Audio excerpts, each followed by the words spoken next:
यदि आप class 12th MP board के स्टूडेंट हैं और 4 मार्च को फिजिक्स का पेपर देने वाले हैं तो ये वीडियो केवल आपके लिए है। आज के इस वीडियो में मैं आपके लिए लेकर आया हूँ मोस्ट एक्सपेक्टेड क्वेश्चन पेपर 2025 के लिए, जो कि एमपी बोर्ड ने खुद जारी किया है। तो मेरे ख्याल से एग्जाम में जाने के पहले इस क्वेश्चन पेपर को आपको जरूर देखना चाहिए।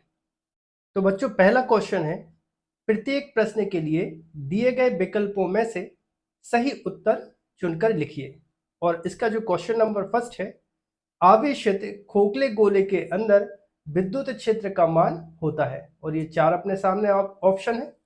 तो हम सभी को पता है कि जब किसी खोखले गोलीय चालक को आवेशित किया जाता है तो आवेश उसके बाह्य पृष्ठ पर एक समान रूप से क्या हो जाता है, वितरित हो जाता है। इसका मतलब ये होता है कि खोखले चालक के अंदर जो कुल आवेश है वो कितना होगा, 0।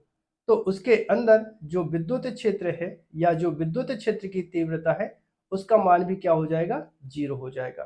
तो इस प्रश्न का सही आंसर होगा 0। ठीक है।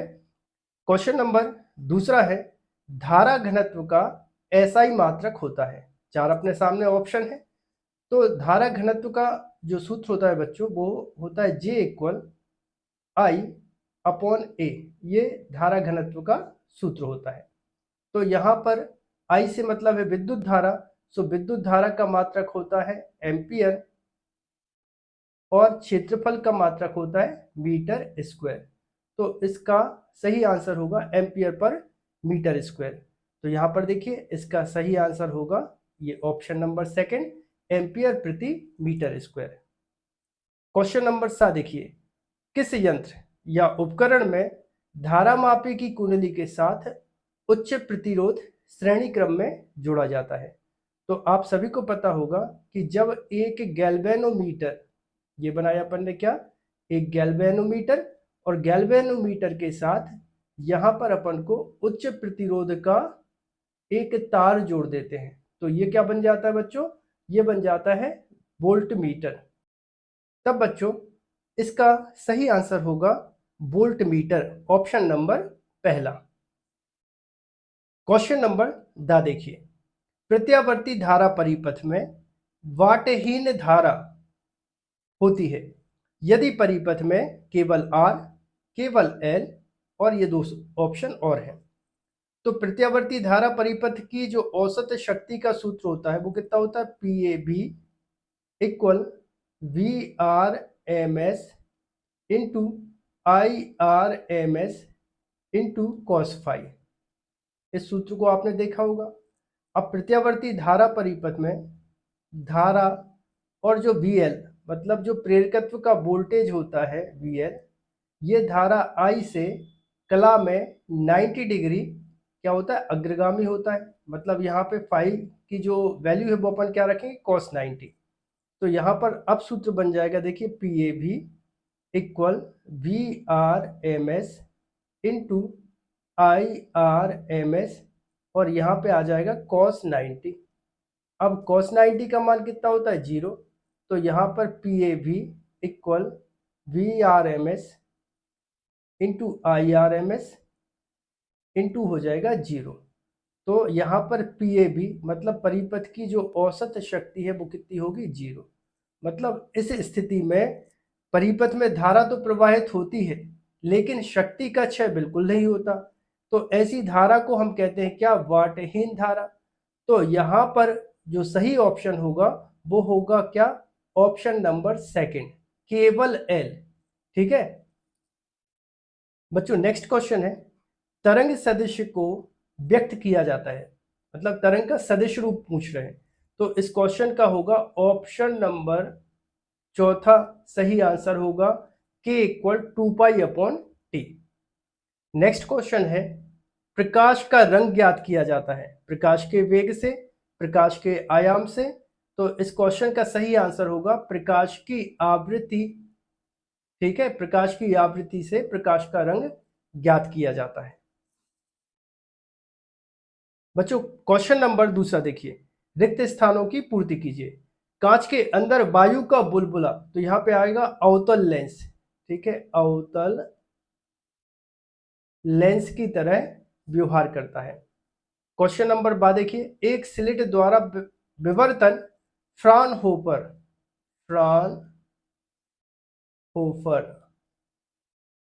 फ्राउनहोफर विवर्तन का उदाहरण है। इलेक्ट्रॉन का ब्राह्म द्रव्यमान कितना होता है? तो बच्चों यहाँ पर इलेक्ट्रॉन का द्रव्यमान ही आ जाएगा, जो कि कितना होता है 9.1 इंटू 10⁻⁻31 किलोग्राम होता है। बच्चों अगला क्वेश्चन बोलता है, रदरफोर्ड मॉडल के अनुसार इलेक्ट्रॉन की कुल ऊर्जा, तो यहाँ पे आ जाएगा ऋणात्मक होती है। नेक्स्ट क्वेश्चन है, खालिस्तान प्रक्रिया में हल्के नाभिक मिलकर भारी नाभिक बनाते हैं। तो यहाँ पे आ जाएगा बच्चों नाभिकीय संलयन।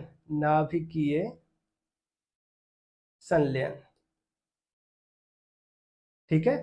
अगला है, किसी अर्धचालक का प्रतिरोध अशुद्धि मिलाने पर घट जाता है। ओके बच्चों, प्रश्न क्रमांक 3 देखिए, सत्य या असत्य लिखिए। क्वेश्चन नंबर आ देखिए, गामा किरणों की वेधन क्षमता न्यूनतम होती है। बच्चों ये असत्य है। ठीक है, गामा किरणों की वेधन क्षमता अत्यधिक होती है। हाइड्रोजन परमाणु की आयनन ऊर्जा -13.6 इलेक्ट्रॉन वोल्ट होती है। बच्चों ये भी असत्य है। ठीक है, हाइड्रोजन परमाणु की जो आयनन ऊर्जा है ये प्लस 13.6 इलेक्ट्रॉन वोल्ट होती है। अगला है, प्रकाश विद्युत उत्सर्जन के लिए क्षारीय धातुएं प्रयुक्त की जाती हैं। बच्चों ये भी क्या है? असत्य है। अगला है, व्यतिकरण फ्रिंजें समदूरस्थ होती हैं। बच्चों ये सत्य है। नेक्स्ट है, जब एक लेंस को द्रव में डुबोया जाता है तो उसकी क्षमता बढ़ जाती है। बच्चों ये भी क्या है? असत्य है। बच्चों प्रश्न क्रमांक 4 देखिए, सही जोड़ियां बनाइए। खगोलीय दूरदर्शी की आवर्धन क्षमता। तो बच्चों खगोलीय दूरदर्शी की आवर्धन क्षमता को हम m से दर्शाते हैं और उसका सही आंसर होगा ये -FO/FE। तो यहाँ पे आ जाएगा m इक्वल -FO अपॉन आ जाएगा FE। मतलब इसका जो सही आंसर होगा फर्स्ट का वो होगा 5वां। सरल सूक्ष्मदर्शी की आवर्धन क्षमता। तो सरल सूक्ष्मदर्शी की आवर्धन क्षमता ये है रही अपने पास। तो यहाँ पे आ जाएगा क्या? क्वेश्चन नंबर 4 हो जाएगा। अब यहाँ पर देखिए, संयुक्त सूक्ष्मदर्शी की आवर्धन क्षमता, तो यहाँ पे आ जाएगा नंबर 2, ये रही। ठीक है, संयुक्त सूक्ष्मदर्शी की आवर्धन क्षमता। चालक ऊर्जा का घनत्व, तो ये रहेगा, इसका नंबर आएगा नंबर 1। ठीक है, चालक की स्थितिज ऊर्जा, तो वो रहेगा 1/2 CV²। तो यहाँ पे आ जाएगा नंबर 3। फिर यहाँ पर देखिए, विद्युत फ्लक्स का मान, यही सामने बिल्कुल करेक्ट है, EDS cos थीटा। तो यहाँ पे आ जाएगा 6। ठीक है, तो ये इस तरह से अपन को मैच द कॉलम बनानी है। अब बच्चों आ गए अपन क्या? प्रश्न क्रमांक 5 पर। एक शब्द या एक वाक्य में उत्तर दीजिए। किसी पदार्थ की चुंबकीय प्रवृत्ति ऋणात्मक है। तो ये कौन सा पदार्थ होगा? ये होगा प्रतिचुंबकीय पदार्थ। स्वप्रेरकत्व का ऐसा ही मात्रक लिखिए। तो इसको स्वप्रेरकत्व को अपन देखिए, फाई इक्वल कितना होता है? Li, आप सभी को पता होगा। L इक्वल करोगे तो कितना आ जाएगा? φ/I।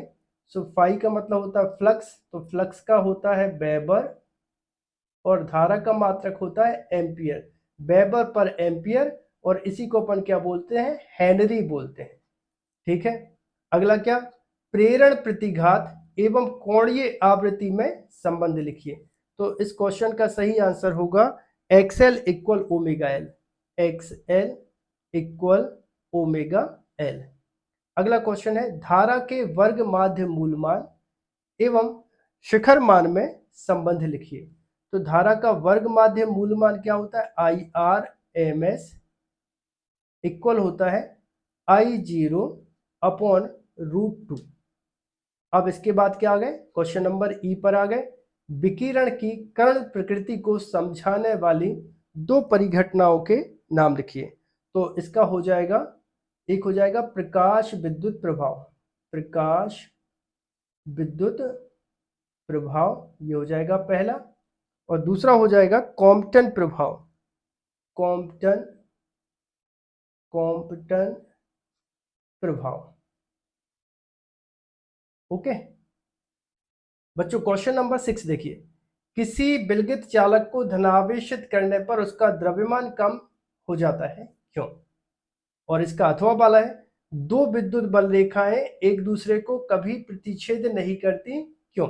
ठीक है, अब इन सभी के क्वेश्चन आप अपने नोट्स या परीक्षा बोर्ड में देख सकते हैं। अगला क्वेश्चन है, विद्युत प्रतिरोध एवं विशिष्ट प्रतिरोध, जिसको अपन प्रतिरोधकता भी कहते हैं, में कोई दो अंतर लिखिए। इसका अथवा है, किसी सेल के आंतरिक प्रतिरोध की परिभाषा लिखिए एवं इसका एसआई मात्रक विमीय सूत्र लिखिए। बच्चों अगला क्वेश्चन है, एक लंबे सीधे तार में 35 एम्पियर की विद्युत धारा प्रवाहित हो रही है।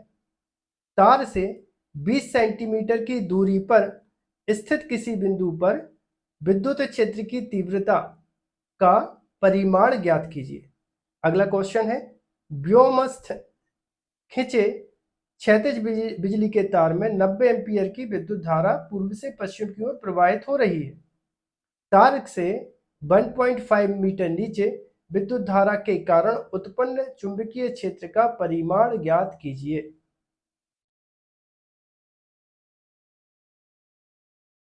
बच्चों क्वेश्चन नंबर 9 देखिए। संधारित्र दृष्टि धारा को रोकता है जबकि उच्च आवृत्ति की प्रत्यावर्ती धारा को गुजरने देता है, क्यों? नेक्स्ट क्वेश्चन है, प्रत्यावर्ती धारा चुंबकीय एवं रासायनिक प्रभाव प्रदर्शित नहीं करती, क्यों? क्वेश्चन नंबर 10वां है, सबसे कम आवृत्ति वाली विद्युत चुंबकीय तरंग का नाम एवं एक उपयोग लिखिए। अगला है, विस्थापन धारा की परिभाषा लिखिए एवं इसका सूत्र बताइए।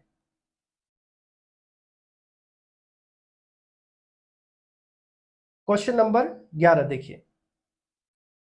क्वेश्चन नंबर 11 देखिए, हाइड्रोजन परमाणु में केवल एक ही इलेक्ट्रॉन है किंतु उसके उत्सर्जन स्पेक्ट्रम में कई रेखाएं होती हैं, क्यों? इसका आपको आंसर बताना है। इसका अथवा है, नाभिकीय संलयन अभी तक एक प्रायोगिक तथा नियंत्रित ऊर्जा स्रोत के रूप में क्यों नहीं प्रयुक्त हुआ?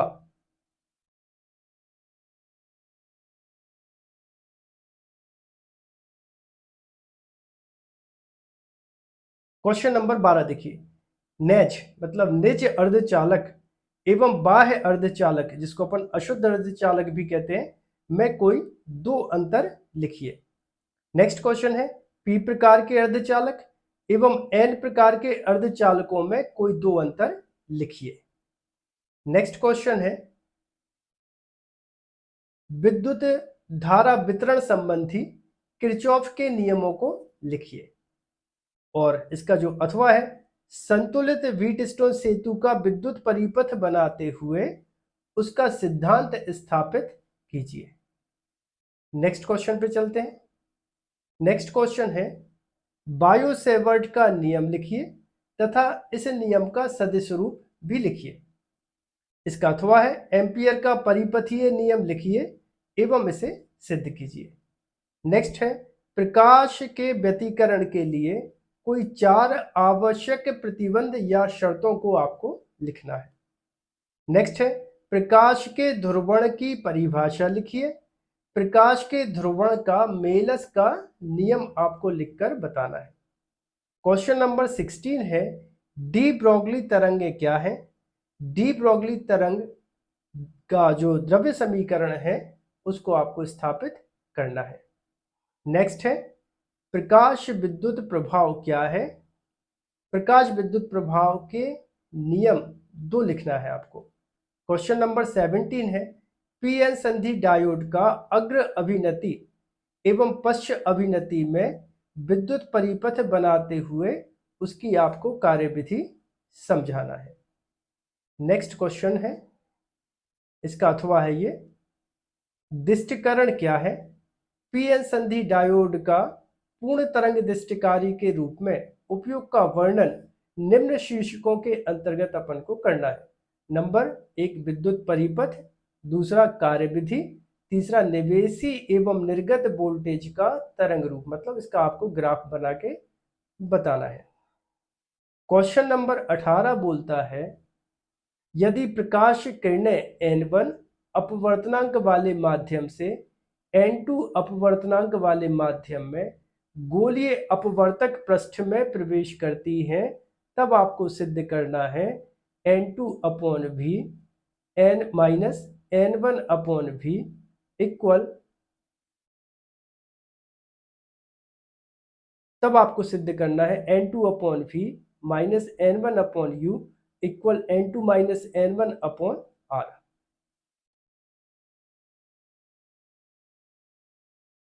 और इसका अथवा है खगोलीय दूरदर्शी का किरण आरेख बनाते हुए उसकी आवर्धन क्षमता का सूत्र स्थापित कीजिए, जबकि अंतिम प्रतिबिंब स्पष्ट दृष्टि की न्यूनतम दूरी पर बनता है।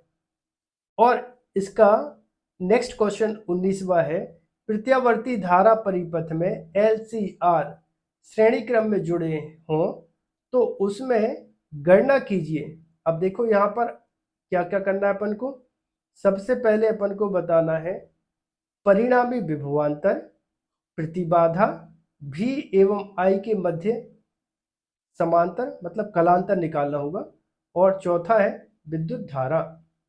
और इसका अथवा है, यहाँ पर देखिए इसका अथवा है ट्रांसफॉर्मर का वर्णन करना है निम्न बिंदुओं के आधार पर। सिद्धांत, नामांकित रेखा चित्र, परिणमन अनुपात का सूत्र।